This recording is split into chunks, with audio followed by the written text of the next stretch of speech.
Hello and welcome to episode 2 of Sacred Vision Life Conversations. This is where we get tips, strategies, and straight talk for spiritual entrepreneurs.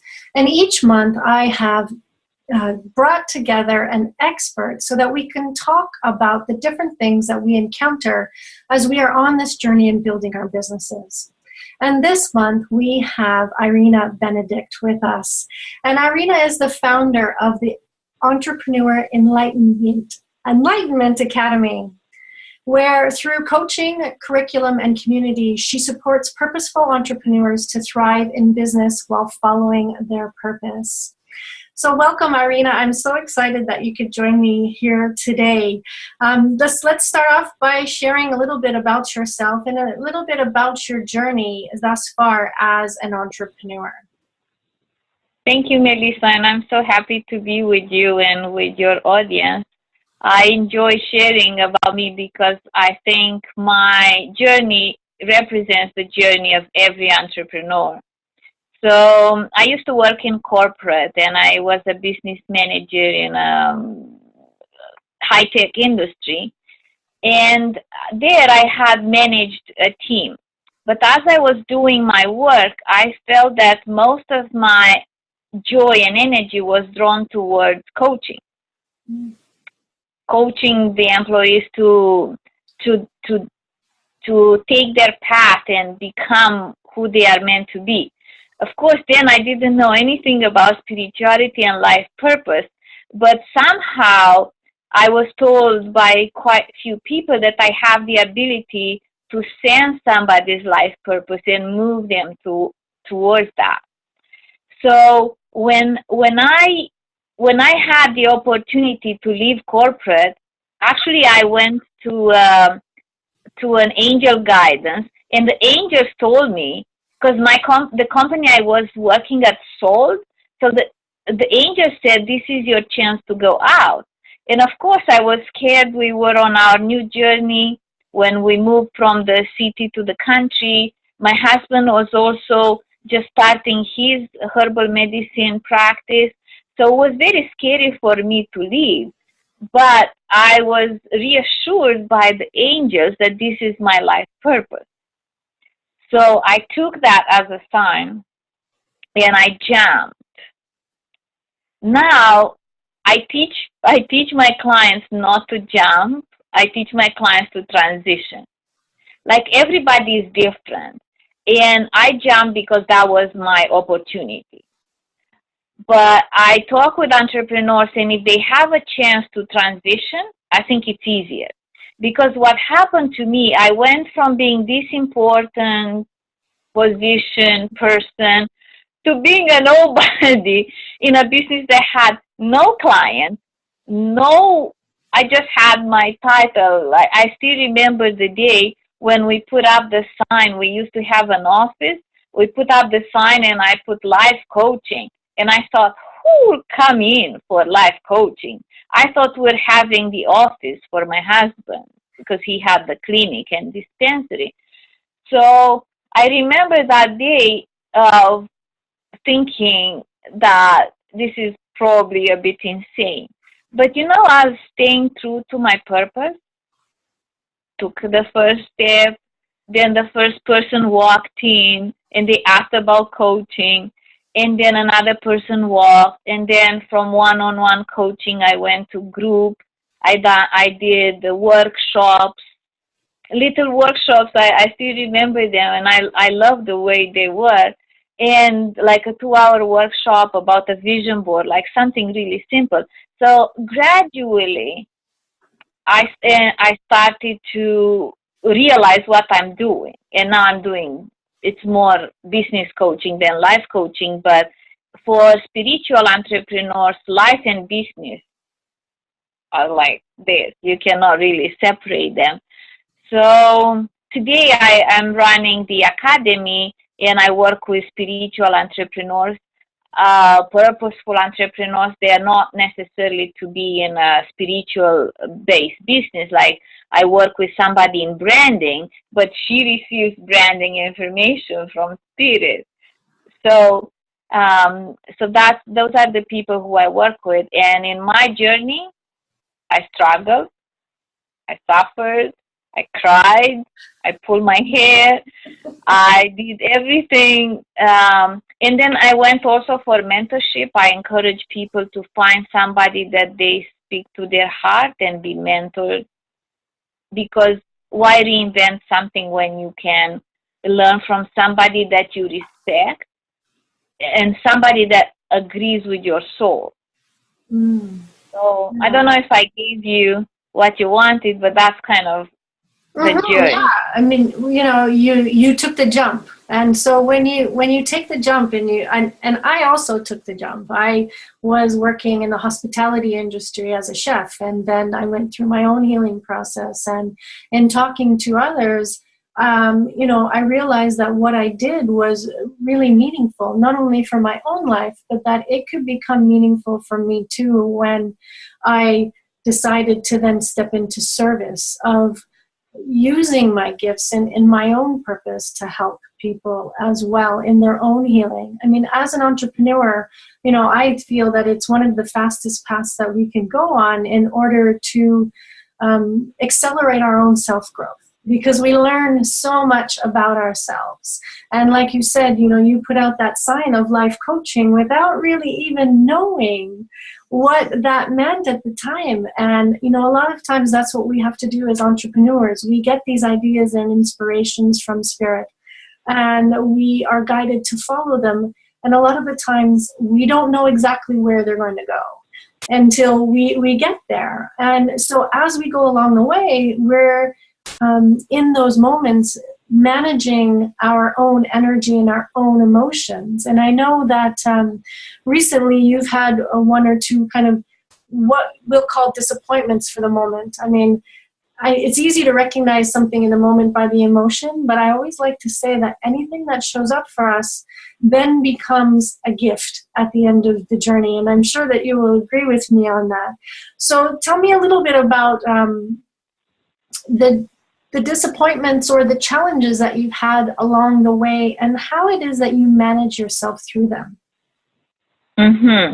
So first I want to agree with you about entrepreneurs and spiritual path and growing, because that's the whole idea behind the name Entrepreneur Enlightenment for the Academy. Again, the name was given to me by the angels, and the idea is that the business gives us feedback as to where we have to grow. The business is a very good spiritual growth tool. Actually, all sorts of growth, even personal growth, because when our energy is not aligned, when we're not there, the business gives us feedback. So, like when I do retreat, if I put and people register, that means I'm aligned. If nobody registers, that means something is in me is not aligned. If the PayPal button doesn't work, that's, So I think business is a great tool. So let me tell you about the disappointment, because I received guidance that I am to focus my energy in writing my book. I'm an achiever, so my personality is achiever. So my achiever side wanted to grow the business. Right? Because that's why we're in a business, to grow the business. The angel says, leave the business the way it is. It's okay. Of course, it's not to the level that I want, to my next level, right? And you write the book. And the book, I thought I have it. I thought the book is about my spiritual, like the way I grew since in the last 5 years, based on 400 sessions of spiritual healing, energy healing. And I thought the book is there, I just have to sit down and write. But of course, it's not how we think, because one of the things that I really, really wanted, and I made a vision board, and I wanted to sign books at I Can Do It conference in Toronto. So I bought a self-publishing deal with their division there, so that I could do that. But when it came that it was announced, there was not enough time for me to finish the manuscript and for them to do the book cover and whatever they need to do, the editing, the formatting. So I was told it cannot be done. So that was a big disappointment.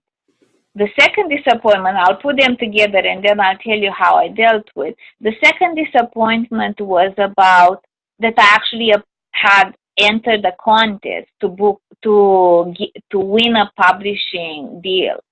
Mm.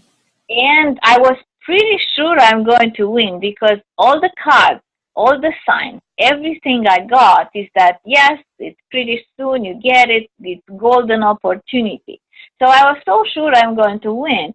And the day I found out that I didn't, so first couple of weeks ago, I had that disappointment that I cannot sign books there. And 2 weeks later, I had the disappointment that I didn't win the contest. So that put me in a very sad emotional place and also angry. Mm. And I know some, like if some people are ultra spiritual, they will say spiritual people don't do sad and they don't do angry. But let me tell you, if you don't do it, that means you're fooling yourself. Yeah, totally agree. So I woke up in the morning, tears streaming down my cheeks. That's how disappointed and sad I was. Mm-hmm. And of course, I have a lot of experience in this, so I know when it's more, because part of me wants to do the criticizing. Oh, come on, what's such a big deal? Blah, blah, blah. This is like winning the lottery. How did you know there were so many people? So part of me wanted to say, get over yourself. Mm-hmm. But part of me recognized I am sad. Like, it's the truth of the matter, and I am sad. So after I tried my own healing, my own meditation, my own stuff, I said, okay, I need help. So I reached out to an intuitive healer that I work with frequently, and we discovered that this was a past life experience. So it was, in a past life, I was a scribe, and I was making a very important book that was burned in a fire. And in that past life, I lost completely faith. And I died depressed, angry at God, and alone. So in this lifetime, I'm called to keep my faith. So despite the two failures, if you say, and I'm an achiever, I do not like to fail, okay? So despite the two failures, I am called to keep my faith. But then, if you think, what is business? What is the spiritual entrepreneur journey if it's not doing your purpose in faith? Mm-hmm. Yeah. So here I am writing, although I have a retreat coming in less than a month, and I'm not advertising the retreat, I'm writing because that's what I'm guided to do. And I'll have to tell you afterwards if the spirit is going to send me people to the retreat. But for now, I clear my schedule. I take very few appointments, and I do the healing and the writing. And the more I heal, the more I write, the more I heal. Mm-hmm. Mm-hmm. That's beautiful. And for me, that is definitely a part of the journey. I hear a couple of things as you were talking. There are times in our life and in our business when we are ready to take the next step. And so for you right now, what I heard you say is that you've got a portion of your business up and running, and it's up and running, and you are in a place where you feel confident and relaxed with that. And so now you're being guided to take that next step. And this next step is writing a book. And so you could take all the steps as you're guided, and everything says it's good, it's good, it's good. And, I've had the same experience. And then it comes that you didn't receive exactly what it was that you were hoping for. And that's the beauty about welcoming spirit into your business, I think, is that, sometimes we receive guidance and we think it might be attached to something specific. But then we understand in hindsight that we might have helped ourselves a little bit better if we had kept more of an open mind, just knowing that the experience in itself was going to help us grow. Does that make sense? Yeah, so for example, in my case, just for people to follow the story, because I applied for that contest, I wrote a book proposal.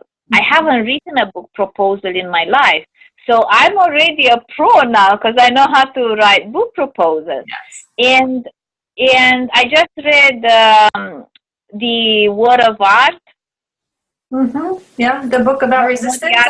The Word of Art, yes. You have it. Yes, yeah, I love it. And then it said that this failure is actually making me a pro, because before I applied, before I did anything, I was just a wannabe. Someday I will write my book. But now I am invested in, I have written a book proposal, I have applied, I did my outline. So I'm a pro. I haven't had a success, but I had a real failure, which makes me a pro. So, and also, it's really interesting. And also, in order for me to actually have gone, which is what I want, to the next level of my business, I needed those disappointments. I needed, because when you take the next level, you're going to be kicked a little bit, or you're going to encounter things that put you off, right? And I feel that I was somehow blessed to be kicked like on my own turf. It's me with my book, and I had this disappointment. But I know as I put myself out there even more, there will be other disappointments. So I was just reminded that disappointments are part of the journey. Like that, if you don't have disappointment, means that you haven't moved yourself more than your comfort zone. It means you're playing it safe. So I think those disappointments awaken in me the warrior in me, like if you know the archetypes, because after I left corporate, I left that part behind. I left that hustle, and like I left a little bit of that, not drive, because I do have drive, but a little bit of that white knuckling of something that you want, and pushing through the barriers, pushing through limitations. I left it a bit because I carried too much of that energy.